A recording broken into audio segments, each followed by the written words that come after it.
Alors, le gouvernement de l'Ontario a choisi l'année 2015 pour souligner 400 ans de présence francophone en Ontario, marquant non seulement le passage d'Étienne Brûlé, un des compagnons de Samuel de Champlain, qui cherchait une route vers la fourrure, mais aussi l'anniversaire de la première messe célébrée sur le territoire de ce qui deviendra plus tard la province de l'Ontario. Alors, c'est dans ce cadre-là que j'ai choisi de parler de l'Église catholique et les francophones en Ontario, compagnons de route, point d'interrogation. Parce que les francophones, bien sûr, de tradition et, n'est-ce pas, sont catholiques. Alors, l'Église a été présente avec eux au cours de cette période-là.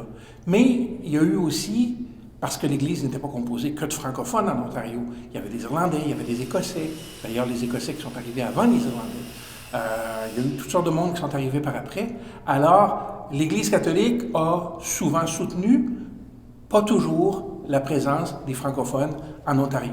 Alors, c'est un petit peu cette histoire-là que la conférence va explorer. On va prendre quelques exemples très précis de différents endroits dans la province pour voir comment l'Église catholique a, dans la majorité des cas, supporté, dans quelques autres cas, pas toujours supporté, la présence francophone à l'intérieur de l'Église catholique.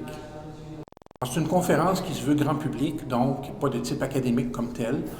On vise à rejoindre les gens qui sont intéressés par l'histoire de l'Ontario, par l'histoire des francophones, par l'histoire de l'Église. Donc, un peu monsieur, madame, tout le monde, finalement, parce qu'il y a au moins un de ces sujets-là qui devrait intéresser chaque personne. On va prendre, comme je disais, des exemples qui viennent d'un peu partout sur le territoire de l'Ontario. Donc, on va visiter les différents secteurs où les francophones se sont établis, en commençant par l'extrême sud-ouest, parce que contrairement à ce qu'on pourrait penser, ça n'a pas commencé par la frontière du Québec, mais bien par la frontière avec les États-Unis, du côté de Sandwich, qui est devenu Windsor, qui est en fait une extension de la ville de Détroit, qui a été fondée par les francophones, donc du temps de la Nouvelle-France.